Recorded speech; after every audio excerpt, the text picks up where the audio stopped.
నాకు వచ్చిన కొన్ని రెసిపీస్లో బెండకాయ పులుసు ఒకటి.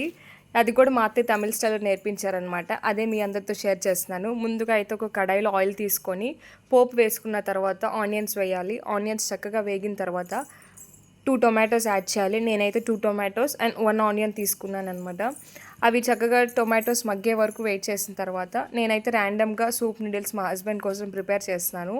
చాలా సింపుల్ రెసిపీ ఇది కూడా. ఒక బౌల్‌లో వాటర్ తీసుకోవడమే. వాటర్ బాయిల్ అయ్యే వరకు వెయిట్ చేయాలి. కొంచెం ఎక్కువ క్వాంటిటీలో వాటర్ తీసుకోవాలి. అండ్ ఈలోపు టర్మరిక్ అట్లనే సాల్ట్ యాడ్ చేస్తే టొమాటోస్ ఫాస్ట్‌గా అండ్ సాఫ్ట్‌గా కుక్ అవుతాయి. సో టొమాటోస్ సాఫ్ట్‌గా కుక్ అయిన తర్వాత ఈలోపు నాకైతే వాటర్ బాయిల్ అయిపోయింది. అండ్ నూడిల్స్ అట్లానే వాడిచ్చిన మసాలా యాడ్ చేయడమే.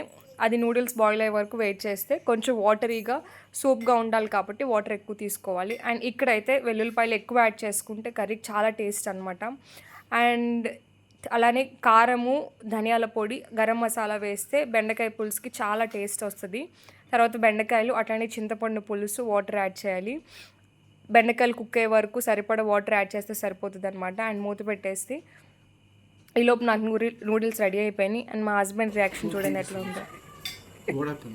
I'm taking a video. So much good. How is it? Great. You like it? Yeah. Oh my goodness, I like it. So delicious. And కొత్తిమీర వేసుకోవాలి.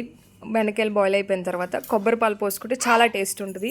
ఈ రెసిపీ మీకు నచ్చినట్లయితే ప్లీజ్ సబ్స్క్రైబ్.